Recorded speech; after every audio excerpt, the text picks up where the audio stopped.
Ok, bonsoir à tous, Erev Tov les Koulam. Avant de commencer le cours, j'aimerais le dédicacer pour la guérison complète, la Refoua Shlema de Gisèle Déborah Bat Hélène, ainsi que pour celle de Moshe Leb Ben Zissel, et les Avdil, les Louis Nishmat, Sophie, Chaya, Marcel, Bat Ginette. Ok, juste une petite annonce avant de commencer le cours. On a commencé une série de cours d'alachot sur les groupes WhatsApp. Des alachot 20 minutes, ok, où on explique là-bas les halachot en profondeur, très simple. Mais qu'est-ce qui se passe avec la neshama? Qu'est-ce qui se passe quand on fait les Tilat Yadayim? Qu'est-ce qui se passe lorsqu'on se lève le matin? C'est pas une simple liste d'ordres et de commandements. On essaie d'expliquer vraiment en profondeur comment ça se passe, ok. Si vous êtes intéressé, vraiment, c'est une grande lumière. Il y a écrit dans le Zohar que grâce à ce livre, c'est-à-dire grâce au secret de la Torah, on peut sortir de galout, d'exil, berachamim, avec miséricorde. Pourquoi? Parce que les secrets de la Torah, ils nous connectent directement avec notre Neshama Hachem. Et à ce moment-là, c'est plus la même dimension. On arrive à débloquer des choses intéressantes. Donc, si vous êtes intéressé, je vous laisse le numéro des groupes WhatsApp. Ok. Sinon, vous pourrez trouver le lien dans les cours. Le numéro 1. Ah bah voilà, Baruch Hashem, on a des témoins, Baruch Hashem. Alors le numéro c'est le 053 490. Ok. C'est bon? 053 490 29 00. Ok, on est parti. Un cours par rapport à l'actualité. Avant une éventuelle confrontation avec l'Iran, nouvelle confrontation avec l'Iran. On ne sait pas où on va, est-ce qu'on continue ou on continue pas. Mais en tout cas, on va essayer d'analyser ce soir un point qu'on aura besoin pour la suite des événements. Il y a un point intéressant, vous allez voir, c'est un élément crucial pour la suite. Crucial que si on arrive à imprégner le message de ce soir, ça peut débloquer beaucoup de choses, déjà sur le plan perso et sur le plan général par rapport à la Géoula. Déjà, la petite histoire avec Trump, qu'il a failli y passer. Okay, peut-être qu'Hachem, il veut laisser un petit avertissement par rapport à la Géoula. On est en pleine Géoula et il prend son temps. Il met des freins dans une semaine, l'ultimatum dans 3 semaines, et il prend son temps. Peut-être qu'Hachem, il nous fait comprendre à travers cette histoire que tout ce qu'il est monté au pouvoir, c'est parce que lui, il veut faire avancer les choses. Il y a eu des présidents médiocres qui veulent rien faire avancer, qui veulent juste rester dans leur pays et faire des dollars. Lui, non, il veut faire quelque chose pour le monde. Hachem dit, ok, toi, tu m'intéresses, ok, on va faire avancer. Dès qu'il commence à rentrer en mode point mort, Hachem, peut-être, il lui fait comprendre, si tu veux, on peut passer à autre chose. On peut passer à un autre président, on peut passer à quelqu'un d'autre. Et lui-même, il a dit, parce que je fais des grandes choses, alors on veut me liquider. Ok, donc peut-être qu'ici, Akadosh Baruch Hu, il veut nous faire comprendre que le plan de la Géoula, il est en marche, et personne ne va être là pour le ralentir. Maintenant, il y a un élément à comprendre par rapport à la suite des événements, par rapport juste avant la Géoula, comme ce qui s'est passé en Égypte, ok, Akadosh Baruch Hu, il veut qu'on applique un point qui est très important, parce qu'à cause de ça, 4/5 du Ham Israël, ils ne sont pas sortis d'Égypte. C'est-à-dire 4/5 qui sont passés à côté de la sortie d'Égypte à cause d'un point. Vous allez voir, c'est un point, c'est pas une question d'alachot, de réaliser, d'être tzaddik ou rachat. Une chose, vous allez voir, il faut juste ouvrir les yeux et prendre ça avec nous, parce que c'est un message qui est hyper important. Donc vous allez voir, ce soir ensemble, on va essayer de voir une nouvelle approche par rapport aux événements, par rapport à la Géoula. Ok, vous connaissez le principe. Je vous demanderai juste d'accrocher vos ceintures pour l'histoire. Et on va repartir avec cette grande lumière, Bezrat Hashem. Donc il y a écrit Kemetzetra Mitzraim Areno Niflaot. Comme à la sortie d'Égypte, montre-nous, Areno Niflaot, montre-nous tes merveilles. Ok. Ou Hachem, il va a priori, quand on essaie d'analyser cette phrase, c'est quoi? C'est qu'on demande, tu vois Hachem, comment t'as libéré l'homme Israël là-bas, t'as fait des miracles, les 10 plaies, l'ouverture de la mer, etc. Nous aussi, montre-nous toutes ces merveilles, comme à l'époque des Israël, où on a vu ta grandeur, on a vu l'amour qu'il avait pour nous. Okay, donc, a priori, on demande à Hachem d'intervenir, de nous montrer sa force. Peut-être que l'interprétation, elle est différente. Mais vous allez voir que ça change tout. Peut-être que si Hachem, on lui dit « Ar eno niflaot », peut-être qu'ils sont là, ces merveilles, mais qu'on ne les voit pas. Peut-être que... Attends, on cherche un objet. Il est là, il est dans la pièce. Mais on demande juste, montre-moi où tu l'as posé. Quand quelqu'un il demande à sa femme, chérie, t'as mis où le... Je sais pas, on sait qu'ils sont dans la maison. Mais où? Montre-moi. Peut-être qu'Hachem, il a déjà toutes ces merveilles, tout est présent. Mais que on demande, il faut peut-être un mérite pour les voir. Peut-être que c'est pas donné ça vient peut-être que le travail il vient de nous. Parce que la première interprétation c'est quoi? C'est que nous on est là tranquille sur notre fauteuil et on dit Hachem vas-y envoie les Nissim et Niflot. Sors-nous d'Égypte. En fait c'est une demande de fainéant. On demande qu'Hachem nous fasse le travail. Ça marche pas comme ça. Peut-être que l'interprétation elle est comme ce qu'on dit maintenant que on demande à Hachem le mérite de voir tout ça. C'est-à-dire que le travail il est chez nous. On demande juste à Hachem qu'il nous aide à voir et à comprendre que c'est lui qui gère tout ce monde. Et que ces merveilles, elles sont là. Il est là, il opère, il est parmi nous. Mais il y en a qui vont dire, non, aucun rapport, moi je vois pas Hachem. Il y en a qui vont dire, mais si, regarde, il est là, il est devant nos yeux. Et c'est peut-être ça le message qu'Hachem il essaie de nous transmettre à travers tous ces derniers événements, depuis 2 ans et demi qu'on est en train de passer, et qu'il faut appliquer cette chose. Alors comment ça marche? Vous allez voir, c'est crucial, parce que 4/5, ils n'ont pas vu les merveilles d'Hachem là-bas en Égypte. Tu vois les diplés, comment c'est possible? Tu vois les diplés d'Égypte, tu vois la grandeur d'Hachem, tu vois comment Hachem, toi tu prends ton verre d'eau, merci pour celui qui... Et c'est de l'eau, l'autre il prend son verre d'eau, c'est du sang. Tu vois pas que c'est Hachem là, tu vois pas que t'as été choisi par Hachem, tu vois pas qu'il y a quelque chose de spécial. Il y a 4/5 qui ont dit non, qu'est-ce que tu veux, on va rester ici, on est bien. Ils n'ont pas vu cette chose-là. Le Rosh à la Torah, c'est un des décisionnaires, un des grands décisionnaires des Rishonim, il dit que c'était ça l'élément qui a fait qu'ils sont sortis d'Égypte, c'est qu'ils voulaient voir Hachem. Ils voulaient continuer à voir ces miracles, ils voulaient continuer à voir la grandeur d'Hachem. Et c'est pour ça que là-bas, il y en a qui étaient a priori Réchaïm qui sont sortis. Comme qui? Comme Datan et Aviram. Vous connaissez l'histoire, c'est eux qui ont fait le veau d'or, le Rêve-Rave, les machins. Comment ils sont sortis d'Égypte? Eux, ils voulaient voir Hachem. Le Rosh dit parce que eux, ils ont voulu voir Hachem. Ils ont attendu la Géoula. Ils étaient dans cette Géoula. Ils étaient en train de chercher le plan d'Hachem à travers les événements. Ils n'étaient pas victimes des événements, ils étaient acteurs. Il y a quelque chose. Hachem, il nous montre quelque chose. Il veut quelque chose de nous. Il est en train de nous montrer ces merveilles et ils étaient acteurs. Et donc Hachem dit, ok, vous sortez d'Égypte. Vous sortez d'Égypte aussi. Et il y en a d'autres qui étaient passifs. Ils ont dit, non, ça veut rien. Qui nous dit que on doit sortir? Peut-être qu'on est bien. On va continuer à aller à la synagogue. On va continuer à faire notre travail. On va fournir le travail qu'Hachem nous demande. Mais on reste ici, en Égypte. Ceux-là, ils sont passés à côté. 4/5. 4/5 Rabotai. Et il faut comprendre que Metzetram Mitzraim, ça sera le même parallèle. On va arriver à un carrefour où on devra nous aussi avoir le mérite de voir les merveilles d'Hachem pour pouvoir le suivre dans la suite des événements. Hachem, il nous laisse là le libre arbitre. Il te dit, je peux pas me dévoiler à toi. Hachem, il veut pas faire de nous des robots. Il a assez d'anges en haut. Il veut que ça vienne de nous. Il veut que nous-mêmes, par nos propres moyens, on le rencontre, on se connecte à lui. Hachem, en 2 secondes, il peut se dévoiler. Et non, ça, il le fera si en amont, nous, on a commencé le travail. Les Israël, ils ont cherché Hachem. Et là-bas, ils l'ont trouvé. Donc, c'est exactement ce qui s'est passé là-bas. Il y avait les règles de la nature, et il y avait ce qui était au-dessus de la nature. À toi de choisir. Tu peux tout interpréter selon la nature. Ou tu peux dire non, tu vois bien qu'il y a Hachem là. Tu vois bien que c'est une intervention qui est au-dessus de la nature. Et on va comprendre comment, à travers tout ça, Hachem il a montré son peuple, il a choisi un peuple parmi tous les peuples. Et c'est ce peuple qui va recevoir la Torah, qui va la transmettre. Mais c'est à toi de prendre ce rôle, de comprendre que Hachem il m'a choisi. Et regardez tous les psukim là-bas.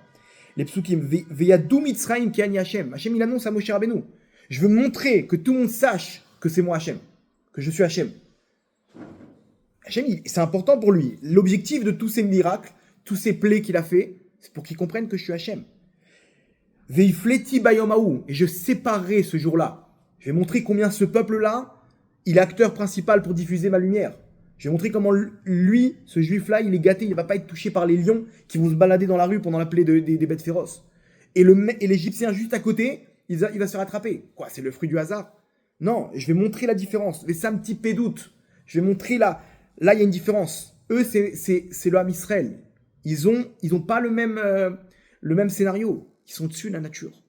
Ils sont dessus de la nature. Hachem, il nous annonce, Ba'avour Teda, afin que tu saches, qui en kamoni bechol ares, qu'il n'y a pas comme moi dans toute la terre. Tout ça, c'est toutes ces plaies, c'est pourquoi toutes ces merveilles, pour que tu comprennes qu'il n'y a pas comme Hachem dans toute la terre. Il n'y a que lui. Hachem nous montre exactement le but et l'objectif de toutes ces merveilles. Vous allez me dire, attends 2 secondes, alors, c'est quoi le problème? Quoi, là-bas, ils n'ont pas vu les plaies? Comment 4/5e, ils n'ont pas vu tout ça? Hachem, il annonce, il a réalisé. Ok? A priori, quoi, ils n'ont pas vu? Ils n'ont pas vu la grandeur d'Hachem? 4/5e, ils n'ont pas compris tout ça? T'as pas compris là que c'était Hachem. Tu pensais que c'était les règles de la nature. Alors effectivement, détrompez-vous, Rabotaï, mais il faut comprendre le décor, le scénario dans lequel ils étaient les bénis Israël à l'époque. Pour comprendre, nous on voit, quand on raconte la sortie d'Égypte, tu te rends compte, on se dit, tu te rends compte les miracles qu'il y a eu là-bas?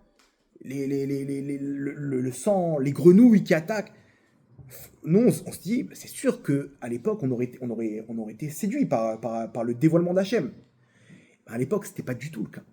À l'époque, il faut savoir que c'était des choses de tous les jours, ça. De contrôler les animaux, de contrôler les règles de la nature, de faire tomber la pluie, Vous voyez là-bas comment Paro, il appelle des enfants. Quand Moshe, il a jeté le bâton, qui s'est transformé en serpent, Paro, il rigole. Je dis, tiens, je vais t'amener des enfants. Tout le monde sait faire ça ici. Ils ont tous pris les bâtons, ils ont jeté, ça fait des serpents. C'est-à-dire que là-bas, c'était pas un miracle. Qu'est-ce que tu veux? Le sang, ils ont pris l'eau, ils ont appelé des démons, des shédim, des sorcelleries, ils ont transformé l'eau en sang. Le Harizal, il dit dans Shara Kavanot que Paro, c'était un sorcier comme il n'y avait pas dans toute l'histoire du monde. Lui, Aman, c'était des sorciers hors normes. C'était un astrologue hors norme. Il savait exactement les étoiles, comment jongler avec les énergies, etc. Il puisait les énergies des étoiles. D'où ils avaient leur force. Ils arrivaient, vous savez que les pyramides, une des explications, c'est quoi cette histoire des pyramides? De faire un monument comme ça, qui est dirigé vers en pointe comme ça vers le ciel. C'est quoi le principe? Le principe, en fait, il est très fort. C'est qu'ils étaient positionnés selon le système des astres. Il y avait des systèmes solaires, des systèmes, des cosmos, des galaxies. Il est positionné pas à n'importe quel endroit. Pourquoi? Pour puiser toute la force des énergies qui se trouvent dans les astres et, telle une parabole, la diffuser dans la terre d'Égypte. Vous avez vu le point comme ça Et donc ils avaient des techniques comme des antennes qui captent. La Gemara dans Brachot, elle nous dit que quand Hachem il a voulu faire le Maboul, le déluge, il a pris une étoile, il a déplacé. Quelques millimètres. C'est tout. Tout le cosmos, il a été déséquilibré, et les climats, ils se sont inversés, la pluie, elle est tombée à torrent, jusqu'à que Hachem, il a remis en équilibre les astres. C'est-à-dire qu'on voit que les étoiles, elles influencent ce qui se passe dans le monde. Il y a des énergies et tout est en équilibre. Tu déplaces une étoile dans les galaxies, tout le cosmos, il est déséquilibré. On a dit que pour rééquilibrer, lorsqu'Hachem il a arrêté le déluge, il a déplacé une autre étoile. Et donc tout s'est rééquilibré. Après, tu n'as pas remis l'étoile à sa place. Parce que cette étoile-là, elle a amené le mal. Donc on ne peut pas l'utiliser pour amener le bien. C'est une règle que celui qui défend, celui qui accuse, il ne peut pas défendre. Donc Hachem il a dû déplacer une autre étoile dans le cosmos pour tout rééquilibrer. Et ça y est, tout est rentré dans l'ordre. Donc qu'est-ce qu'on voit de là? Qu'il y a des énergies. Mazalot, c'est quoi les mazalot? Mazal, ça vient du terme nozel. C'est un flux qui descend. Nozel, ça veut dire qu'il coule. Ça descend. C'est un flux qui descend dans ce monde-là. C'est les étoiles, ils amènent toutes ces énergies spirituelles, matérielles dans le monde. Vous pouvez voir d'ailleurs quand il y a la pleine lune. Qu'est-ce qui se passe? Elle influence sur les marées. Pourquoi? Quel rapport? Parce que c'est comme ça que ça marche. À telle position, l'étoile, elle amène telle énergie. Et selon ça, les astrologues, ils jonglent. Si on se trouve là, ok. Donc eux, ils savaient exactement comment ça se passe. Comment capter ces énergies, comment les amener sur la terre d'Égypte, et comment faire de l'Égypte une surpuissance. Et maintenant, la Gemara a dit que les sorciers, pour avoir leur force, il faut ils aient les pieds sur le sol. Pieds nus. Parce que c'est là-bas qu'ils tirent leur énergie. L'énergie pour faire des... Tu lèves le sorcier, ça marche pas. La sorcellerie, elle marche pas. Et comme ça, là-bas en Égypte, Ils transformaient des poules en ânes, ils faisaient voler des trucs, ils contrôlaient les animaux. Les Bnei Israël, ils ont grandi dans ce décor. Donc d'un coup, Moshe Rabbeinu, il vient, il contrôle d'autres animaux. Qui te dit que c'est pas un sorcier comme Paro? Un peu plus fort que Paro, peut-être. Il contrôle l'eau. Ok. Regarde, les sorciers eux-mêmes, ils ont réussi à contrôler l'eau. Donc lui, il a un autre dieu. Il y avait plein. C'était des polythéistes à l'époque. Il y avait plein de dieux. D'accord, il vient avec un... Comment tu penses que c'est le roi des rois? Imaginez-vous, pour un juif, il était face au 50-50, là. Il était face à un libre arbitre. Il y en a beaucoup qui n'ont pas vu Hachem à travers les 10 plaies. Ils n'ont pas vu Hachem à travers les 10 plaies. Ils ont dit non, c'est les règles de la nature. Alors, c'est pas les mêmes règles de la nature qu'on connaît aujourd'hui. Mais c'est des règles de la nature avec les énergies, avec la sorcellerie, avec l'astrologie. Où là-bas, ils contrôlaient le monde. Et les Bnei Israël, 4/5e, ils n'ont pas vu Hachem. Ils voyaient les astres. Ils voyaient les idoles. Et c'est comme ça que ça s'est passé, Rabotai. Imaginez-vous de quoi on parle. Et donc, à cause de ça, ils ne sont pas sortis d'Égypte. Ils ne sont pas sortis d'Égypte. 4/5e, ils n'ont pas compris et ils ne sont pas sortis d'Égypte.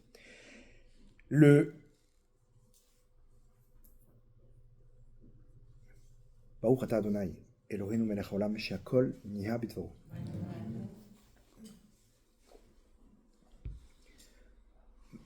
À travers même les plaies, on voit comment ils se sont révoltés contre Moshe. Entre chaque plaie, c'est un peu comme aujourd'hui. Regardez, entre chaque confrontation, toujours pareil. Et les gens, ils sont en train de dire, ah non, tu nous as dit la Géoula, truc, et Netanyahou, Nitzachon Mukhlat, victoire absolue. Ok. À l'époque, Moshe Rabbeinu, pareil. Il venait là-bas, le Ham Israël. Ouais, tu nous as dit la dernière plaie, victoire absolue, on est encore là en Égypte. Il se faisait attraper par le Erev Rav. Tout le temps, il attrapait, il disait qu'est-ce que tu fais? Et pourquoi les Lévim, ils font pas l'armée? Et pourquoi ci? Et pourquoi ça? Et pourquoi? Et il lui sortait des reportages là-bas à l'époque, quand il était à Couche, en Éthiopie. Il était roi d'Éthiopie là-bas, Moshe. Avant la sortie d'Égypte, il était là-bas. Il était avec une autre femme. Ils étaient sur lui. Ils étaient là, ils n'y croyaient pas. Quand tu vois la première plaie, tout de suite, tout le monde aurait dû se ranger derrière lui. Rien du tout. Ils sont tous contre lui. Ouais, tu nous as promis. Regardez, mais j'ai le bâton, il a avalé les autres bâtons. Non. Qu'est-ce que ça veut rien dire. Imaginez-vous dans quelle situation étaient les Bnei Israël. Encore une maca, encore un truc, rien. 4/5e, ils ont dit non, on préfère rester. On va continuer. Et bon, tu nous as montré une nouvelle idole, d'accord? On va la servir ici en Égypte. Pourquoi sortir? Pourquoi prendre des risques? D'avoir faim dans le désert? Imaginez-vous, c'est la situation de l'époque. Donc ils n'ont pas vu Hachem à travers toute cette histoire, et donc Hachem a dit, ça sert à rien. Ça sert à rien. Vous allez revenir en Gilgoul, et peut-être à ce moment-là, vous allez voir. C'est entre vos mains. Je ne peux pas vous sortir d'Égypte si vous ne le voulez pas. Je ne peux pas vous montrer ma grandeur si vous ne le voulez pas. Ça, c'est les règles de ce monde, Rabotai. À toi de choisir. Adam, le but d'un homme, Adam, c'est où Adama, où il est relié à la terre, au chomer, la matérialité, de voir la nature. Ou Adamé la Ilion, ou de s'identifier au monde supérieur. Les mondes supérieurs sont à l'image de l'homme. Un homme, il a deux tendances. Où il va chercher la nature, les règles de la nature, ou il va chercher Hachem. Ou là. Il n'y a pas de... Il ne peut pas stagner. C'est la bracha qu'Hachem il a fait à Avraham Avinu. Il a dit, ta descendance, elle sera comme la poussière de la terre. Et après, il dit, et comme les étoiles du ciel. C'est bon, tu veux me dire quoi? Qu'ils seront nombreux? J'ai compris. La poussière de la terre ou les étoiles. Non, Hachem dit, ils seront nombreux, mais derrière, il y a une autre info que je vais donner. C'est que où ils seront dirigés vers le sol, Adama, ou Adamé la Elion. Où ils vont être nombreux, mais ils vont être noyés dans les règles de la nature, noyés dans la matérialité, à chercher encore des désirs, des plaisirs, de l'oseille, ou non, ils vont être dirigés, ils vont être nombreux, mais dirigés vers Hachem, comme les étoiles. Comme les étoiles, c'est-à-dire où tu es tout en bas, où tu es à des années-lumière. Tu es comme les étoiles. Ça, c'est qu'Hachem, il demande à l'homme. C'est sa mission sur Terre. La mission d'un homme, c'est ou là. Très bien. Maintenant, aujourd'hui, ça, c'est ce qui s'est passé à l'époque. Maintenant, on va faire le parallèle. Comme ce qui s'est passé à la sortie d'Égypte, là, tout ce qu'on vient d'expliquer. Aujourd'hui, en 2026, à la Géoula finale, la délivrance finale, pareil, Arenu Niflot, montre-nous tes délivrances. Montre-nous tes merveilles. Parce qu'a priori, on risque de passer à côté. Donc on demande, c'est une prière en fait, c'est une tfila qu'on dit, Hachem, montre-nous, donne-nous le mérite de voir tout ça. Et c'est exactement pareil. Ce qu'on vit maintenant, on vit les 10 plaies des temps modernes. On est en train de vivre, en fait, vous avez remarqué qu'il y a des plaies, il y a des coups sur les peuples du monde, et nous, il y a des pauses entre chacune. Tout a commencé le 7 octobre, et on peut très bien dire, attends, mais non, c'est la technologie, c'est la défense aérienne, c'est les avions, les soldats, les armes, les trucs. On peut tout placer selon les règles de la nature. On peut tout placer selon les règles de la nature. Et ça, c'est l'erreur à ne pas faire. Parce que si on ne comprend pas qu'Hachem il est en train de nous délivrer, si on ne comprend pas qu'Hachem il est en train d'intervenir, on peut passer à côté. Alors c'est vrai que tout est noyé. A priori, on voit pas, on peut très bien tout interpréter. Et on voit aussi des morts, on voit aussi des blessés, on entend des catastrophes. On se dit, mais derrière, il y a une multitude de niflaot, de merveilles qu'on ne voit pas. Et ça, c'est ça notre passe pour la Géoula. C'est là-bas que ça se passe, Rabotaï. Il faut arriver à s'élever au-dessus de la nature. Ça a commencé le 7 octobre. Du jour au lendemain, des terroristes en tongs, ils ont débarqué. Ils ont franchi la frontière la plus surveillée, la plus gardée, la plus sophistiquée au monde. Moi, j'étais combattant à l'armée, j'étais pas à Gaza, j'étais dans le nord d'Israël. Et là-bas, il y avait une barrière de sécurité. On faisait des gardes, c'est simple, elle était électrique, ok. Il y a un oiseau, il se pose sur la barrière. En temps réel, tout de suite, il y a 3 Hummers qui sont proches dans la zone, qui viennent vérifier. Il y a des caméras partout, il y a des hélicoptères qui sont prêts à intervenir, il y a des tanks, il y a une équipe qui est placée. C'est-à-dire que tu ne peux pas t'approcher de la frontière si... Ça, c'est le nord d'Israël. À Gaza, on a des années-lumière sur le plan technologique de ce qu'il y a dans le nord d'Israël. Parce que là-bas, c'est quelque chose de... C'est du tac au tac. On n'est pas... Le nord, c'est calme, tu les vois venir, il y a des montagnes, il y a des obstacles. Dans le sud d'Israël, il n'y a pas d'obstacles, c'est le désert. Tu passes, tu as directement des kibbutz devant toi. Donc là-bas, c'est beaucoup plus sophistiqué. Il y a un système qui s'appelle Roé Yoré. C'est un système d'intelligence artificielle qui capte vous voyez, quand vous prenez une photo, il capte la tête. Ouais, il voit tout de suite le visage. Et bien là, pareil, il voit la tête, il envoie une balle. Boum. C'est-à-dire, il scanne les personnes qu'il y a dans son périmètre et il envoie une balle dans la tête de chacun. Tac, tac, tac. Normalement, en un quart d'heure, il n'y a plus de terroristes. Boum, boum, boum. Il capte les trucs, il envoie tout de suite. En 5 minutes, il était hors service. Comment ? Ils ont commandé sur AliExpress un drone, ils ont mis là-bas une bombe, boum, au-dessus du truc, ça, il a explosé, c'est terminé. Ils sont passés avec des tracteurs, ils sont passés avec des... Qu'est-ce que tu fais contre ça ? Et nous, on se dit quoi ? Mais attends, mais c'est pas possible. Les règles de la nature, elles sont tombées avec des mecs en tongs. Personne n'a pu prévoir le truc. Personne n'a compris l'histoire. On se rend pas compte que même ça, c'est des miracles, Rabotaï. Dans quel sens ? Dans le sens où Hachem aussi, il intervient au-dessus de la nature. La nature, elle est que personne ne peut passer, que personne ne va leur mettre dans la tête de faire une chose pareille. Et pourtant, quand Hachem décide, il dit ça et stop. On a dépassé maintenant les limites. Hachem, il intervient. Mais ouais, mais comment tu fais là ? Tu peux pas passer. Je vais passer, tu vas voir. Et Hachem, il nous montre combien on peut pas se reposer sur les règles de la nature, même si c'est les plus perfectionnés au monde. Alors, ce qui s'est avéré, c'est encore plus grand que ça. C'est que normalement, tous ces missiles qu'on a reçus là, d'Iran, du Nord, la dernière confrontation, il y a 10 mois, en juin 2025, et ce qui s'est passé là-bas, il y a 2 ans, la veille de Rosh Hashanah, 200 missiles, et tout ce qu'ils ont envoyé dans le Golfe Persique maintenant, normalement, on aurait dû recevoir ça le 7 octobre. Normalement, le Hezbollah, ils auraient dû rentrer 25 000 combattants dans le nord du pays. C'est terminé, Rabotaï. Qu'est-ce qu'on fait à ce moment-là ? Ça y est. Après l'Égypte, ils attendent avec impatience de se venger. Ils ont une armée surpuissante. Ils voient qu'Israël, ils sont complètement débordés. Ils rentrent. Il n'y a plus de frontières, il n'y a plus rien du tout. La Syrie, à l'époque de Bachar el-Assad, ils ont des tanks, on rentre. La Jordanie, il y a là, on te montre ton truc. La Turquie, ils attendent que ça. Et hop, le Yémen et tout ça, ça aurait été terminé, Rabotaï, pour Israël. On se rend compte que normalement tout ça on aurait dû recevoir le jour même. D'un coup Hachem eux, oui vous rentrez pas. D'un coup ils ont eu peur. Pourquoi? Parce que là Hachem il veut nous montrer qu'on ne doit pas se reposer sur les règles de la nature. Quand il y a des avérotes, quand on doit réparer, tu peux avoir la meilleure frontière au monde, c'est comme ça. Et malgré tout Hachem il nous montre son amour à travers toute cette punition, combien on a évité la destruction du Ham Israël. Là vous allez voir, à travers plusieurs histoires, là les miracles de la guerre. Comment Hachem, il faut le raconter, il faut le diffuser, pour pouvoir prendre conscience combien on est en pleine Géoula. Combien on est en pleine Géoula. Ceux qui ont décidé là-bas, le 7 octobre, de voir Hachem, ils ont été sauvés. Ils ont été sauvés. Il y avait deux soldats. Ils sont entrés à Sderot. Ils ne savaient pas ce qu'ils allaient rencontrer là-bas. On leur a juste dit, si vous manquez des balles, prenez sur les morts. Ils se sont regardés les deux, ils ont dit, mais de quoi tu parles? Eux, ils s'imaginent une petite équipe de terroristes. Ils arrivent là-bas, ils voient des lance-roquettes. Ils se sont retrouvés, la personne, elle raconte. Elle dit, regardez, il enlève sa casquette, il dit, moi, je suis Chiloni, c'est-à-dire je suis ni Torah, ni Miso, rien du tout.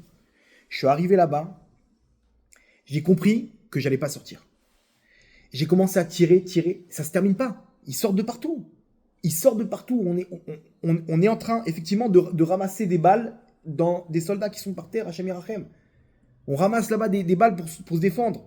Et là, des lance-roquettes dans tous les sens. On se retrouve, lui et moi. Un deuxième, il raconte, il dit, il sait même pas c'est quoi le Shabbat. C'est pas qu'il a connu ce truc, rien. Éloigné, mais il n'y a pas plus éloigné que lui. Et il raconte, il dit, on est derrière un mur, et le mur, il va lâcher tellement qu'il nous tire dessus. Ils ont compris qu'on était derrière, ils nous tirent dessus, ils nous mitraillent, et ils avancent. Nous, on essaye. C'est une question de secondes avant qu'ils arrivent jusqu'à nous et qu'ils nous tuent. Il raconte, il dit, celui qui est à côté de moi, il lève les yeux vers le ciel, il dit, Ribono Shalom, si tu me sors d'ici, je te promets que je prends sur moi le Shabbat. En pleine balle, il tire des balles dans tous les sens, il lève les yeux vers le ciel, et il raconte, il dit, il prend sur lui le Shabbat. Il finit de parler.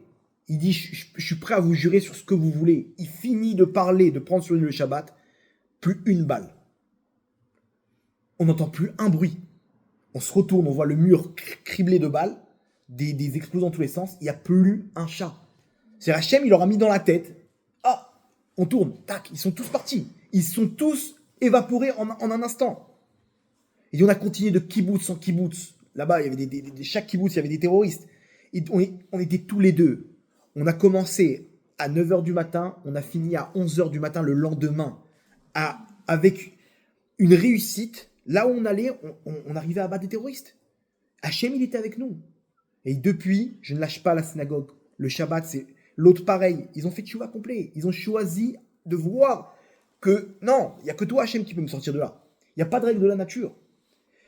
Tout le monde connaît l'histoire de celui qui s'est retrouvé dans la fête, là-bas, dans les toilettes. Dans les toilettes, il fait le schéma Israël. Il prend sur lui, Hachem, tu me sors de là. Tu me sors de là, je te promets d'étudier ta Torah. De rentrer dans un collège, d'étudier ta Torah. Il est dans les toilettes, il fait le schéma Israël. C'est les toilettes, vous savez, les toilettes de rêve party, là. Des trucs, en fin de soirée, c'est Hachem et Hachem. Là-bas, il fait le schéma. Il n'y a pas le choix. Il n'y a pas le choix, ok. C'est Assour al Pialacha. Mais c'est là-bas qu'il crie à Hachem tout son amour pour lui. Il n'y a que toi, Hachem, qui peut m'aider. Et il raconte que ces toilettes, elles ne pouvaient pas se fermer à fond. Et c'est ça qui l'a sauvé. Parce que le terroriste derrière, quand il mitraillait, terroriste, c'est des toilettes en plastique. Il y avait des terroristes, ils tiraient. Il disait d'abord, il criait Tsahal. Donc les gens, ils sortaient, ils croyaient qu'il y avait l'armée qui était venue les chercher. Et ils mitraillaient, ils rigolaient, ils les entendaient rigoler, les terroristes. Ils savaient qu'il y avait ils étaient entourés de terroristes du Hamas. Ils voyaient que le terroriste, il voyait que c'était rouge, c'est-à-dire que le loquet, il est fermé. Il comprend qu'il y a quelqu'un derrière. Donc qu'est-ce qu'il fait le terroriste? Il mitraille dans tous les sens. Lui, son loquet, il ne pouvait pas se fermer. Donc le terroriste, qu'est-ce qu'il voit? Il voit un peu de rouge et du vert. Il dit quoi? Il n'y a personne dedans. Il a sauté sa cabine. Il était lui avec deux filles, par terre, dans les égouts là, à faire le schéma Israël, à promettre à Hachem. Hachem, il a sorti. Vous le voyez aujourd'hui, barbe, chapeau. Il est devenu avare, le mec. Comment c'est possible? En plein cœur du Gehinam, il a choisi de voir Hachem. Hachem, il a sorti. en plein cœur de centaines, des milliers de terroristes. Deux personnes qui sont enfuies deux jeunes qui sont enfuis de la fête. Ils ont commencé à courir. Ils sont arrivés dans un endroit, ils voient face à eux des voitures avec plein de terroristes. Ils sautent sur le bas-côté, il y avait un trou comme ça, et ils espéraient, ils pensaient que les terroristes ne les avaient pas vus. Mais les terroristes, ils ont arrêté les voitures, et ils sont descendus, et ils commencent à tirer sur eux. Alors, eux, ils voient les balles au-dessus de leur tête. Imaginez, donc ils vont s'approcher, donc ils ont compris qu'ils ont été repérés, ils vont s'approcher, il y a une balle dans la tête, c'est terminé. L'autre, il y avait deux personnes, un Sfarad, un bon Marocain qui connaît, même s'il ne faisait pas Shabbat, il connaît Hachem, il connaît tout ça. Et l'autre, il dit, j'avais à côté de moi un kibbutznik. Kibbutznik, c'est un mec de kibbutz qui a grandi dans l'extrême gauche, les trucs, les ambiances, loin, ne lui parle pas d'Hachem. Le premier, il fait le schéma Israël. Il lui met un coup de coude, fais le schéma Israël. Il dit, pas du tout. Ça me parle pas. Ça. Il dit, mais fais le schéma Israël, c'est ça qui va nous sauver. Il dit, non, moi je crois pas à ces trucs-là. C'est pas ça qui va nous sauver. Il se rapproche. Ils entendent les coups de feu de plus en plus forts. Il lui met un coup de coude. Fais le schéma Israël, je te dis. Non, je ferai pas le schéma Israël. Il se rapproche encore. Deuxième vague de tir. Il dit, mais je t'en prie, fais le schéma Israël, c'est ça qui va nous sauver. Il dit, je ferai pas le schéma Israël. Il finit de parler, boum, une balle dans l'épaule. Et là, il pousse un cri. Schéma Israël. Toutes ses forces. Il finit le schéma Israël, Rabotai. Plus un bruit. C'est terminé. Il ne comprend pas. Il dit, on ne comprend pas. On se lève, on voit, il n'y a plus de terroristes autour de nous. C'est quoi? C'était des démons, ces terroristes? À partir du moment où tu fais rentrer Hachem, il n'y a plus de terroristes. Qui peut expliquer une telle chose? Alors on peut dire non, peut-être qu'ils ont trouvé quelqu'un d'autre. On peut voir les caméras là-bas sur le truc. Ce que vous voulez. À nous de choisir. On peut voir les règles de la nature, continuer notre route, continuer notre vie, ou voir Hachem à travers tout ça. Ceux qui ont été sauvés, c'est ceux qui ont vu Hachem. Attends, mais lui, il faisait même pas Shabbat, de quoi tu parles? Il était là-bas. Peu importe. C'est pas une question de tzaddik ou rachat. Il y a des gens avec des barbes et des chapeaux qui sont loin d'Hachem, qui voient pas Hachem à travers tout ce qui leur arrive. Et des gens qui font pas Shabbat et qui supplient Hachem de le voir, de le rencontrer. Et c'est ce qui s'est passé avec ces gens-là à Rabotai. Tout le monde connaît l'histoire qu'il y avait tous les kibbutz qui ont été attaqués. Ceux qui faisaient pas Shabbat, ils ont été attaqués. Ceux qui faisaient Shabbat, ils n'ont pas été touchés. Le Rav Israël Goldwasser, c'est un Rav qui fait des conférences sur la guerre, etc. Il raconte qu'un jour, il s'est retrouvé avec un groupe de jeunes. Et avec lui, il y avait un guide, ok, un guide qui était pas du tout dans la Torah les mitzvot. Et il disait, c'était marrant, moi je donnais mon interprétation en rentrant Hachem, et lui donnait une autre interprétation sans parler d'Hachem. Les deux côtés. Et il dit, à un moment, donc on fait le tour des kibbutz. Et là-bas, il dit, donc là, ils sont entrés, là, ils sont pas rentrés. Là, ils sont rentrés, là, ils sont pas rentrés. D'un coup, il y a un jeune qui sait, il dit, mais pouvez nous expliquer pourquoi là, ils sont entrés, là, ils sont pas rentrés? Ce guide, qui s'appelle Boaz, donc il raconte le Rav, il dit, donc Boaz, il prend la parole, il prend le micro, ils sont dans le bus, et il se retourne vers moi. Il dit, alors, les religieux, les orthodoxes, ils disent que la raison, c'est parce que ceux-là, ils faisaient Shabbat, et ceux-là, ils faisaient pas Shabbat. Mais je peux vous dire que c'est faux. C'est pas la raison. C'est un fait, c'est vrai, c'est un fait, c'est une réalité, mais c'est pas ça la raison. La vraie raison, c'est parce que eux, ils ont laissé leur portail électrique ouvert, et eux, ils l'ont fermé. Pourquoi ils l'ont fermé? Parce que c'est Shabbat. Vous avez vu l'histoire? Ils voient même pas le... Et après, il dit deuxième, et en plus, il y a une exception. Le kibbutz Alumim, là-bas, il y a eu 23 morts. Et c'est un kibbutz qui garde Shabbat. Le Rav Goldwasser, il a pris la parole. Il a dit là-bas, il y a eu 170 terroristes. La plus grosse attaque sur les kibbutzim, c'était ce kibbutz Alumim. Et tout le combat, il s'est produit à l'entrée du kibbutz. Là-bas, effectivement, ils ont réussi à rentrer au début, avant de se faire stopper par les soldats. Il y avait des équipes de commandos qui étaient là-bas sur place, qui ont pu retenir les 170 terroristes. Vous ne vous rendez pas compte? Il y avait des tireurs d'élite israéliens qui étaient là-bas, qui dormaient sur place. Ils ont réussi à repousser, mais ils sont déjà rentrés, les terroristes, Et ils ont tué au tout début 23. Et alors Rav Goldwasser, il dit, je vous dis, les 23 morts, c'était 23 Thaïlandais. Effectivement, t'as raison. Il y a un kibbutz qui gardait Shabbat, il y a eu 23 morts. 23 Thaïlandais.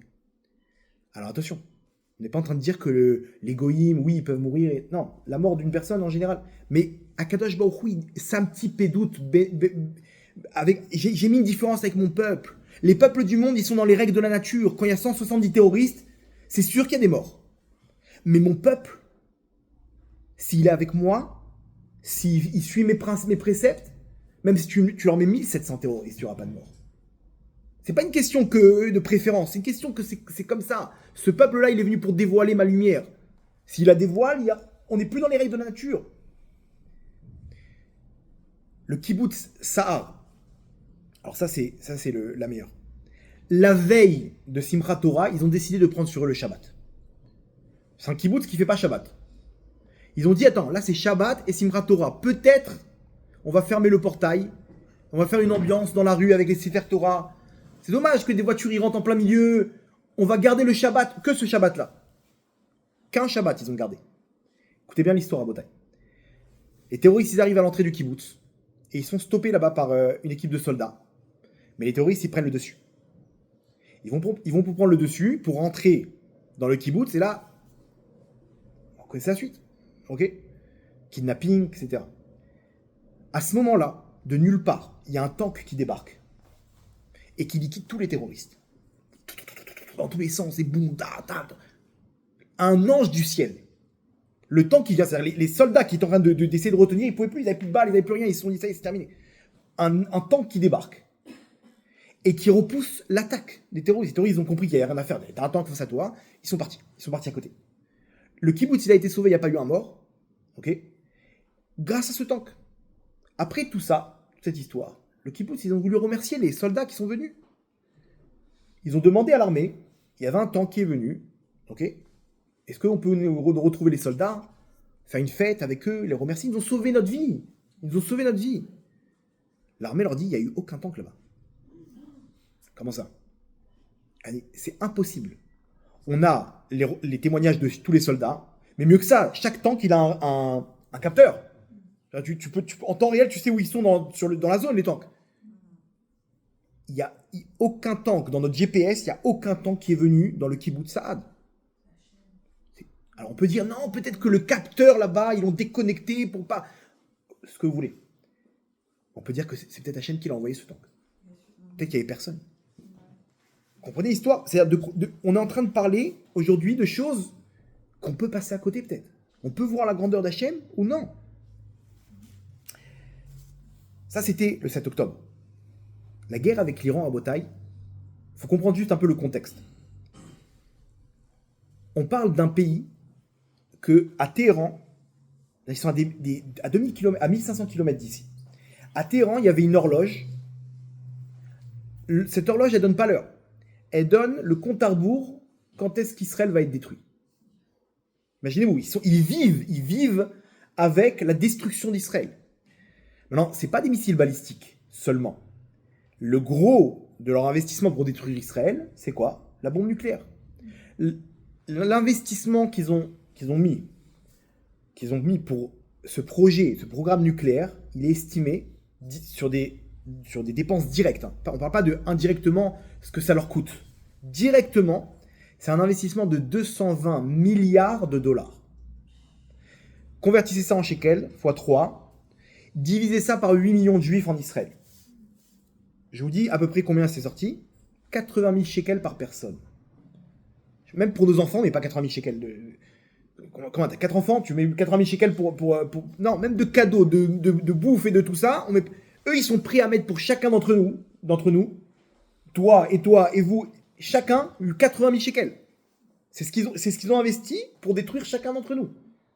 Imaginez-vous, premièrement, comprenez l'importance qu'on a dans le monde.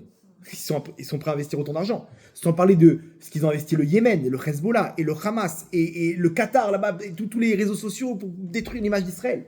Si on pouvait voir tout l'investissement des peuples du monde contre Israël, on serait à des millions par tête, je crois. Mais quoi, autant d'argent ils dépensent pour nous ?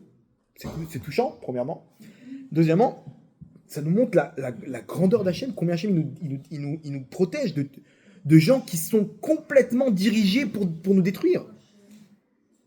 Vous vous rendez compte?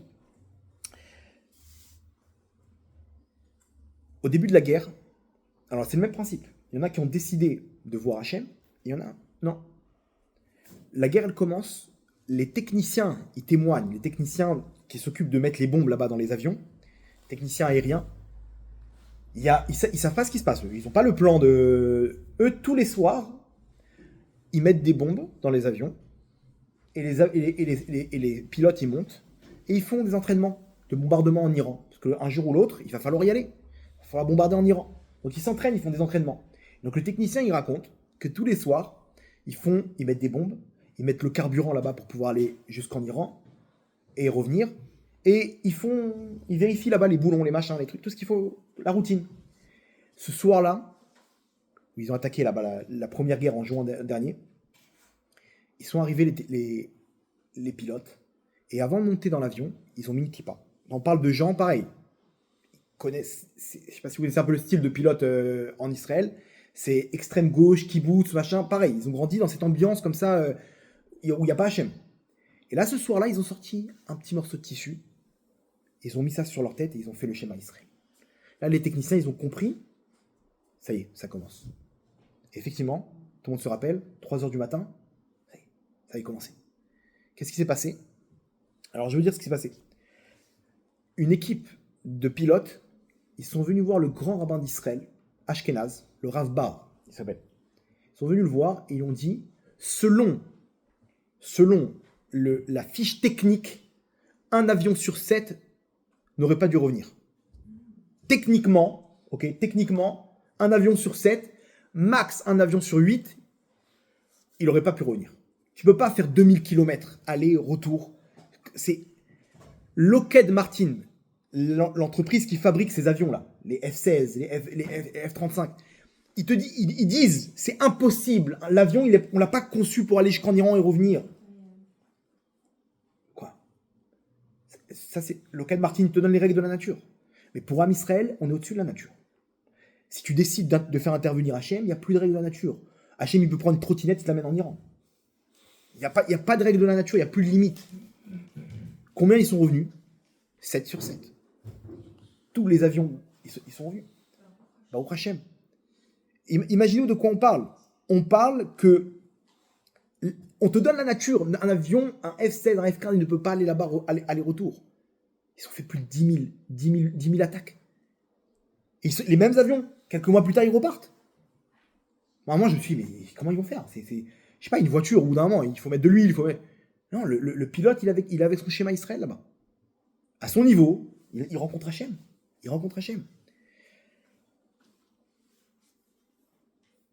À la fin de la dernière guerre, donc de juin, juste avant la fin de la guerre, du cessez-le-feu, il y a un missile balistique qui a réussi à passer, qui touche un immeuble à Beersheva.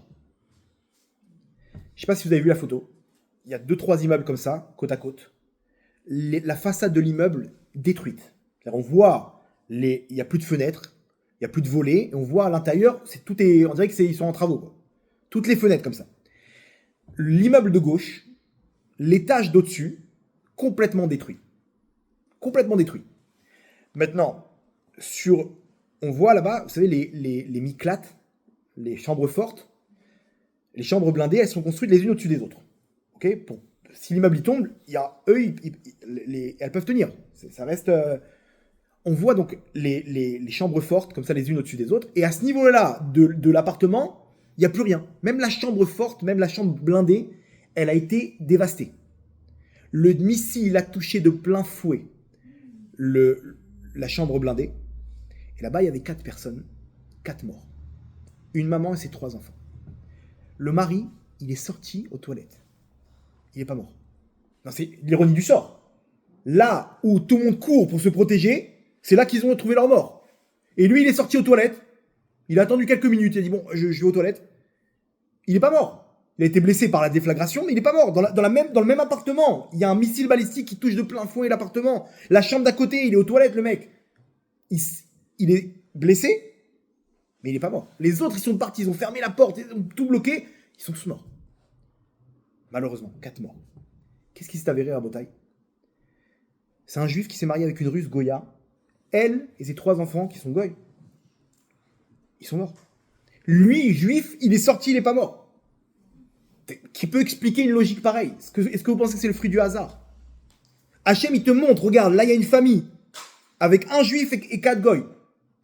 Lui, il sort aux toilettes, il est plus dans la chambre forte, il est sauvé. Mais attends, mais il est marié avec une Goya, il est même pas dans la Torah Mitzvot. Peu importe. C'est un juif. Allez savoir quelle mitzvah il a fait avant. Qu'est-ce qui lui a sauvé sa vie? Quel tzedaka il a donné? Comment il a vu Hachem quelque part ces derniers jours? Il a dû lui un Teilim, il a fait quelque chose. Qui peut expliquer une chose pareille? Encore une fois, c'est pas pour dénigrer les non-juifs. Ça, c'est les règles de la nature. Quand un missile balistique, on parle d'un bus rempli d'explosifs, qui descend, qui tombe du ciel, même si c'est une chambre forte, blindée, c'est les règles de la nature. C'est que tout le monde y passe. Ça, c'est les règles de la nature. C'est pas qu'on dénigre Même Hachem, quand les Égyptiens, ils étaient en train de couler, les anges, ils sont venus chanter devant lui, il a dit non, mais c'est la création de mes mains. Vous êtes en train de chanter alors que la création de mes mains, elle est en train de se noyer. Hachem, il n'est pas en train de dénigrer les non-juifs. Non, pas du tout. Hachem, juste, il veut te montrer qu'il y a un peuple qui est au-dessus de la nature. C'est tout. Il y a un peuple qui va dévoiler ma lumière, ma royauté, ma grandeur. C'est ce peuple juif. Imaginez-vous de quoi on parle. C'est pas terminé. À Haïfa, juste avant, là, il y a quelques jours avant la fin, avant le cessez-le-feu, là, le dernier cessez-le-feu, pareil, un missile balistique qui touche de plein fouet un immeuble à Haïfa. De plein fouet. Premier miracle, il n'explose pas. Non, attends. Un missile balistique, 450 kilos d'explosifs, il détruit l'appartement, mais il n'explose pas. S'il explose, c'est tout l'immeuble qui s'effondre. Voire tout le quartier. 3-4 immeubles autour. Premier miracle, il n'explose pas. Comment c'est possible? Deuxième miracle, 4 morts, 4 non-juifs. Un russe, avec sa femme, son fils qui est marié avec une Philippine. Tous les blessés tous les autres dans l'immeuble, tous des juifs, blessés légers. C'est pas possible. C'est quoi la différence? Là, c'est les règles de la nature. Là, c'est pas les règles de la nature. L'attaque de 200 missiles la veille de Rosh Hashanah il y a 2 ans. Plus de 2 ans. 200 missiles balistiques. Un mort. Un arabe de Gaza. Vous savez que, cherchez dans les chiffres, de tous les missiles qui sont tombés sur Israël, le nombre de morts, il y a plus de morts arabes que de juifs. Pourquoi? Comment c'est possible? Ça, c'est les règles de la nature. Les règles de la nature, quand il y a une voiture bélier, ok, à Nice, c'est 80 morts. Quand c'est en Israël, c'est 1 mort, c'est 2 morts, ça dépend. Alors bien sûr, tout ça, c'est noyé avec des vraies personnes qui devaient quitter ce monde. Des tzadikim, des trucs, pour pouvoir bien dire « Ah non, mais pourquoi alors lui, il est mort? Et pourquoi ce soldat, il était tzadik, il est parti ?» Comment t'expliques tout ça? C'est juste pour te laisser le libre arbitre. Hachem, il intervient en bataille. L'hôpital Soroka à Beersheva. La section, les urgences. La veille, ils prennent la décision de tout évacuer. Le lendemain, le missile qui tombe, il rase tout. Mais on ne peut pas évacuer les malades là-bas. C'est des gens qui sont alités. Tu peux pas. Et s'il y a une sirène, tu ne peux pas les évacuer. Il aurait dû avoir 250 morts. La veille, ils prennent la décision d'évacuer le service d'urgence. On les met où? Dans le parking. Toute la nuit, ils les évacuent. Le lendemain, le missile, il touche les urgences. Pas un blessé, pas un blessé. Qui peut expliquer une chose pareille, Rabotai? Quoi? Qui a mis dans la tête de ce bonhomme de tout changer? Kippa de Barzel, dôme de fer, je ne sais pas si vous êtes au courant, dans les entraînements, 60% de réussite. En temps réel, 90% de réussite. Pourquoi? Parce que quand tu t'entraînes, Hachem, il n'a pas besoin d'intervenir. Donc il laisse les règles de la nature. Quand il y a un juif qui est en train de faire les Teilim là-bas, il n'y a plus de règles de la nature. C'est 90% de réussite. Ils l'ont vendu aux Ukrainiens. Les Ukrainiens, ils se sont plaints. Putain, mais vous avez dit 90%. Voilà, c'est les chiffres. Vous n'avez pas falsifié les chiffres. On est à 60%. Non, c'est comme ça. Le Tilretz, ils l'ont vendu à la Slovaquie, là. 2 milliards c'est énorme. Ils l'ont vendu à l'Allemagne. Il attrape le missile en dehors de l'atmosphère. Ce qu'ils n'ont pas vendu, c'est la Siyata d'Ishmael. Pourquoi il a réussi le reste? Quoi? Attendez, ils sont pas comme ils ont le même missile, les Américains. 60% de réussite. Le missile Patriot, c'est le même que le dôme de fer. les ingénieurs américains, ils sont moins intelligents que les ingénieurs israéliens. Ils ont moins de moyens, ils ont encore plus de moyens. Et Trump lui-même, il dit, ouais, c'est nous que le dôme de fer. Il veut prendre le crédit. D'accord, mais pourquoi fais-le alors? Pourquoi ça marche pas chez toi? Pourquoi t'es à 60%, 70%? Si Atad Ishmael Rabotai, quand Hachem il intervient, c'est terminé. Le chef du Shabak, David Zini, tout le monde connaît, il a attrapé le Rav, le grand rabbin d'Israël, Ashkenaz. Il lui a dit pourquoi la rabbanoute, le consistoire, il n'organise pas une journée de remerciement à Hachem. Et le Rav lui dit parce que la guerre n'est pas terminée. On en peut parler là. Du jour au lendemain, ça peut continuer, et ça risque de continuer. Pourquoi vous ne faites... Il lui dit mais pourquoi vous ne faites pas? Peu importe.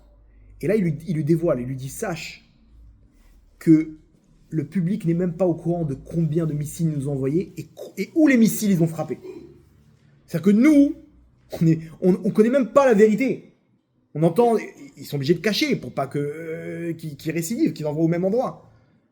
Il lui dit, le public n'est même pas au courant de tous les miracles qu'il y a eu. Ou combien de missiles on a un chiffre, mais il te dit, c'est pas ça le chiffre. Le vrai chiffre, personne ne le connaîtra. Où ça a frappé, personne ne sera au courant. On entend des booms, peut-être pas un blessé, pas un vrai. Et lui-même, qui connaît maintenant tout ce qui se passe, il dit, vous savez même pas tous les miracles qu'il y a eu. On ne pourra jamais les dévoiler, ces miracles. Des missiles qui ont touché de plein fouet, c'est-à-dire d'autres histoires qu'on ne connaît pas. D'autres histoires. Là, on a raconté un échantillon. D'autres histoires qu'un jour, peut-être, ils vont les dévoiler, peut-être dans 20 ans, dans 30 ans. Il lui dit, mais faites tout de suite. On n'a pas à attendre. C'est maintenant qu'il faut dévoiler la grandeur d'Hachem. C'est maintenant qu'il faut le remercier. On va faire un mise dans les Toda, Rabotai. À la fin de ce cours, ensemble, on fait un mise dans les Toda.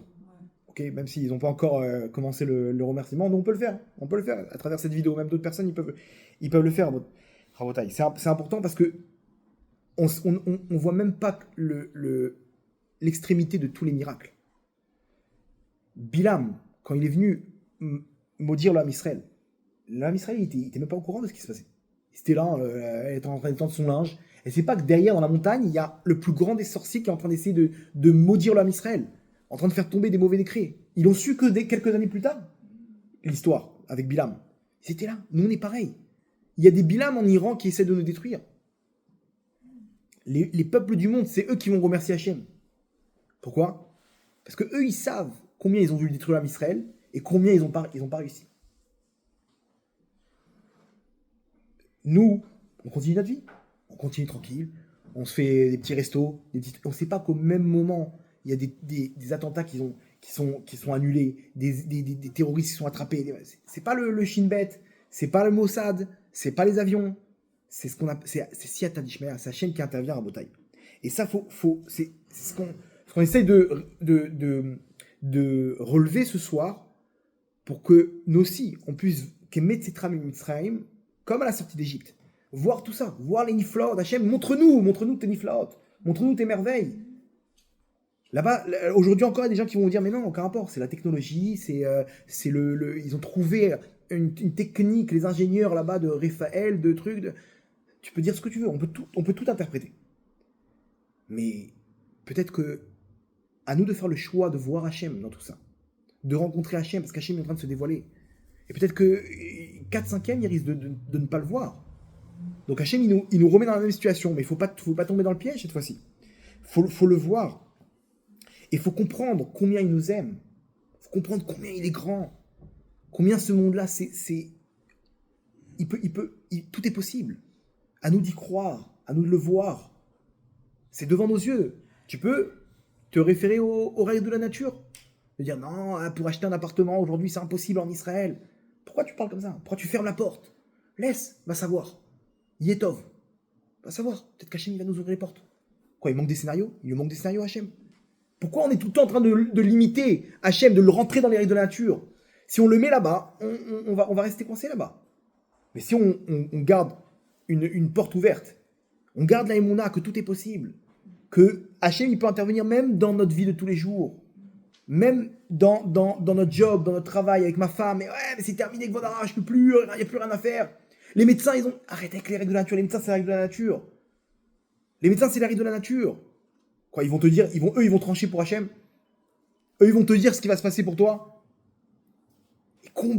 Combien de gens, ils se sont vengés de la vie. On leur a dit, tu ne pourras pas réussir, tu ne pourras pas faire, tu ne pourras pas sortir, tu ne pourras pas... Rien, ils ont réussi. Contre toutes les épreuves. Pourquoi? Parce qu'ils y ont cru. À nous de ne pas fermer la porte, Rabotai, à nous de voir Hachem, à Renou Niflaot, c'est sur le plan, c'est à nous de comprendre que Hachem, il est là même dans notre vie, et de ne pas l'oublier. Combien Hachem, il veut que... C'est vrai, il y a des épreuves, on a pris une claque le 7 octobre. Mais comprenez une chose, c'est que Hachem, il veut nous amener au Lamaba. C'est là-bas qu'il veut nous amener. Et de la même manière que nous, on voulait pour notre enfant qu'il atteigne le bac. Ouais, on veut qu'il ait le bac, qu'il fasse des études. Ok, surtout nous en France, on a grandi avec cette vision des choses, les études. Et attends, maintenant il a des mauvaises notes, qu'est-ce que tu fais? Tu enlèves sa console, tu le prives de sortie. Comprenez qu'Hachem il fait exactement pareil. Sauf qu'Hachem il veut que tu aies le bac. Le bac pour lui, il veut que tu sois à côté de lui au Lamaba, à l'éternité. Donc Hachem, des fois, il nous enlève notre console, il nous enlève un petit peu de parnassa. Et des fois, quand il voit que c'est des rêves partis comme ça, il fait intervenir des terroristes. Mais pourquoi? Pour notre bien. Et tous ceux qui sont partis le 7 octobre, ils sont tous à côté d'Hachem aujourd'hui. Ils sont partis à Kiddush Hachem, en mourant à Kiddush Hachem, tous ces soldats qui sont battus pour nous protéger, pour qu'on soit là maintenant pour faire des cours de Torah. Ils sont tous à côté d'Hachem maintenant. Si on pouvait voir la grandeur d'Hachem, on serait en train de courir derrière lui, derrière chaque mitzvah. On serait en train d'attraper un juif, de le supplier, mais viens, rentre dans un cours de Torah, viens rencontrer Hachem. Viens faire ses mitzvot, tu te rends pas compte de ce que tu peux, tous les diamants. Mais Hachem, il nous laisse le libre arbitre. Donc d'un coup, il nous renforce le cœur. Comme Paro. Paro quoi, il a pas vu tout ça? Il a vu. Hachem, il lui renforce le cœur parce qu'il a failli faire tchouva. On a besoin de toi maintenant. Donc Hachem, il lui renforce le cœur pour rééquilibrer. Après tout ce qu'il a vu, pour rééquilibrer le 50-50, le libre arbitre. C'est comme ça que ça marche, Rabotai. Donc on passe des mauvaises périodes. On a des épreuves, mais ne désespérez pas. La suite, elle va venir. Hachem, il continue d'intervenir. Ceux qui partent, c'est ceux qui devaient partir, ils ont fini leur mission. Hachem dit ça des fois sous des catastrophes, mais ne vous laissez pas embrouiller. Akash Baruch Hu, il est bon. Et tout ce qui se passe, c'est pour le bien. Et Hachem, il nous protège. Une protection qu'on ne connaît même pas un centième de tout ça. Un centième, Rabotai. Donc ne pas oublier Hachem. Il y a une notion comme ça. Dans la Torah, il est marqué. Ishamer lecha, fais attention. Pen tishkach et Hachem. De peur que tu oublies Hachem. Asher Otsicha Meret Misraim qui t'a fait sortir d'Égypte. Tu te rappelles comment t'es sorti d'Égypte là-bas? Il y en a qui l'ont oublié. Il y en a qui ont oublié Hachem. Ils ont compris qu'il y avait Hachem et on continue notre route. Et il y en a qui l'ont pas oublié. Il y en a qui ont dit Hachem, on te suit là où tu vas. Tu veux quoi? Dans le désert? Sans rien à manger? Sans eau?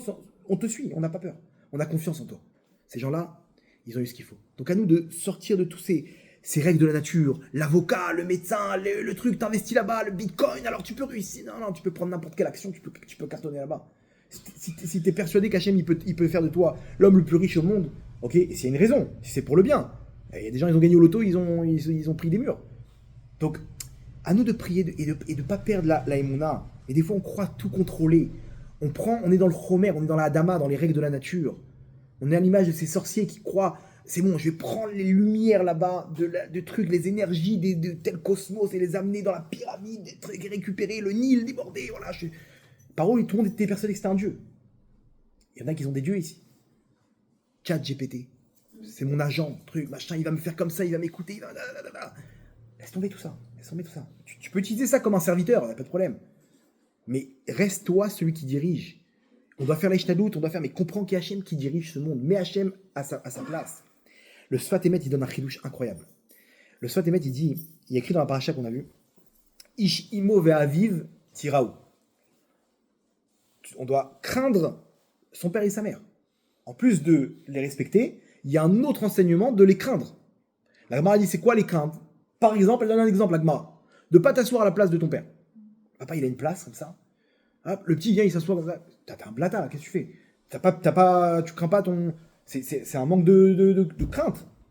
Vraiment, l'enfant, il doit avoir la crainte. Ça, c'est la place de papa. Je touche pas. La Gemara donne un exemple. Le Sfat Emet, il donne un chidouche incroyable. Hachem, il nous dit, mais moi, je suis votre père. Des fois, arrête de prendre ma place. C'est quoi la crainte d'Hachem? C'est de ne pas vouloir prendre la place d'Hachem. De croire qu'on contrôle ce monde. De prendre les volants. De dire, attends, je vais investir, je vais gagner, je vais réussir, Rien du tout. Des fois, il faut savoir se mettre à côté d'Hachem. Dire Hachem, je te donne le contrôle. C'est toi le patron. Tu décides que j'aille là-bas, tu décides qu'au lieu d'acheter, je vais louer, tu décides que telle ville et pas une autre ville. On avait prévu quand même de faire l'Aliad. Non, peut-être qu'Hachem, il veut une autre ville. Peut-être qu'Hachem, il veut tel job et pas un autre. Hachem, il t'a mis cette femme sous la roupa. Hachem, il t'a mis ce mari sous la roupa. Il t'a mis ces enfants-là. Et nous, là, on est en train de remettre en question, mais peut-être, pourquoi, et comment, et quand ça se fait, quoi, grave.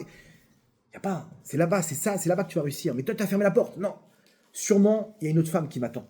Sûrement, je vais être encore plus heureux. Parce que sur Facebook, elle, je vois comment elle a l'air gentille. Arrête tout ça. Arrête, c'est délire, c'est des délires. Elle aussi, elle t'a mis sur Facebook que les belles photos, mais elle t'a pas mis là-bas tous les délires et tous les déprimes et les dépressions qu'elle a eues. C'est pareil. Ce que tu dois recevoir, tu le recevras. Laisse Hachem prendre le contrôle et Hachem peut te changer ton couple. Il peut intervenir n'importe où. S'il intervient Hachem à travers les avions de Lockheed Martin qui ne peuvent pas faire des allers-retours en Iran, à travers des missiles balistiques au-dessus de l'atmosphère. Mais comment c'est... Attends, mais t'imagines, il n'y a pas... Et même s'il passe, le mec, il est parti aux toilettes. Tranquille. Il est parti en pleine... il a été sauvé. Et les autres, ils ont fermé la porte, ils ont bloqué, ils ont fermé les trucs, Comment Hachem, il intervient c'est son monde, Rabotai. C'est son monde. Il n'y a pas de limite pour Hachem. Donc c'est ça, Rabotai, ce qu'on doit faire. À nous de se réjouir, de se tranquilliser. Il y a un patron, il y a un chauffeur dans ce bus. Il y a un chauffeur dans cet avion. N'ayez pas peur. Ne vous inquiétez pas, le chauffeur, le pilote, c'est Hachem. Il nous dirige au bon endroit, chacun selon sa mission, chacun selon ce qu'il est venu faire sur Terre. T'inquiète pas, tu vas rencontrer ta femme. T'inquiète pas, tu vas avoir des enfants. T'inquiète pas, tu vas avoir l'endroit où tu pourras te développer en bien comme en mal. C'est là-bas que ça se passe, Rabotai. Et Hachem, il nous donne tout ça. À nous de tranquilliser. Tranquille, détends-toi. Mets un petit peu de musique, sourire. Le sourire. Les gens sont trop angoissés. Attends, peut-être, il n'y a pas, c'est pas entre tes mains. C'est pas entre tes mains. À quoi ça sert de t'angoisser? À quoi ça sert de t'énerver? C'est pas entre nos mains. Donc détends-toi. Les gens aujourd'hui, ils sont crispés. Une chemise. Vous êtes d'accord avec moi? Mesdames, vous avez repassé une chemise pour votre mari. Et les petits-enfants, ils sont montés sur le canapé, comment vous allez retrouver la chemise? Froissée, ok? Très bien. Le visage, c'est pareil. À force de froisser le visage, toujours à la fin, c'est pareil.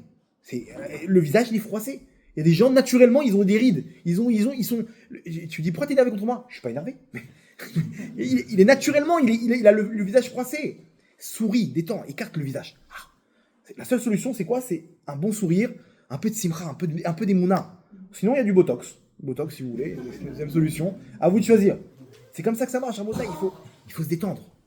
Se détendre, tranquille. Hachem nous dirige. Et comme ça, Rabotai, Hachem nous amène jusqu'à la Géoula. Jusqu'à la Géoula, Bezrat Hachem, qu'on attend avec impatience, Berachamim Dolim. On va terminer avec une petite histoire, si vous voulez bien. Il y a un papa qui a raconté une histoire de... Un jour, il avait un rendez-vous urgent pour son travail, hyper important. Et il raconte comment, juste avant de sortir de chez lui, il prend la voiture et reçoit un coup de fil de sa fille. Sa fille, 7 ans. Papa, tu m'as pas fait un bisou avant de partir? Il est parti, il sait qu'il est en retard, il peut pas rater le rendez-vous. Revenir, c'est reprendre des feux rouges, des machins. Ah non, ma chérie, je peux pas. Quand je rentre, je te ferai un bisou. Ah, mais papa, tu m'as promis, tu m'avais dit. T'allais me prendre dans tes bras et t'allais me faire un gros bisou. C'est vrai, mais je suis parti, j'ai un rendez-vous important. Je suis désolé, ma chérie. Je rentre, t'inquiète pas, je me rattraperai. Bon, d'accord, raccroche. Et là, il cogite. Je fais quoi? J'ai de la peine pour elle. Mince. Il fait demi-tour. Il décide de faire demi-tour. Tape à la porte, sa fille, elle ouvre. Papa, qu'est-ce que tu fais là, ton rendez-vous? Je suis revenu pour te faire un câlin. Un gros bisou. Il la prend les bras, comme ça, pendant 2 minutes. Il a massacre de bisous. Et il la serre fort en ses bras. Il la repose et il repart. Il raconte que des années plus tard, sa fille, elle s'est mariée. Et le jour des Sheva Brachot, où ils étaient chez les parents, elle prend la parole. Elle dit, je veux juste dire un mot. Je veux dire merci à mes parents. Et surtout, je veux ramener une petite anecdote avec mon père, combien il a toujours été là pour moi. Et elle ramène cette anecdote qu'elle s'est rappelée. Elle dit, un jour, j'étais petite, je sais plus quel âge j'avais. J'ai rappelé mon père parce qu'il m'avait pas fait le petit bisou avant de partir, qu'il m'avait promis. Et il avait un rendez-vous important. Elle s'est rappelée de tous les détails. Cette histoire, elle est restée gravée dans son cœur. Gravée dans son cœur 15 ans plus tard. Une petite fille de 7 ans. Et son père, en rigolant, il dit, je sais même plus c'était quoi ce rendez-vous que j'avais. Après coup, tout ça, ça passe. Je sais même plus. Et le père, il raconte, il dit, mais nous, on est sûr de miser sur les choses importantes dans ce monde-là. Je peux pas, j'ai un rendez-vous important, j'ai mon patron, j'ai mon job, j'ai mon truc, j'ai mon... Alors que les petits moments à partager avec sa femme, ses enfants, c'est des petits moments qui sont éternels, Rabotaï, éternels. C'est des trucs qu'on ne peut pas oublier parce que c'est fort. Plus l'événement il est fort, plus il reste gravé.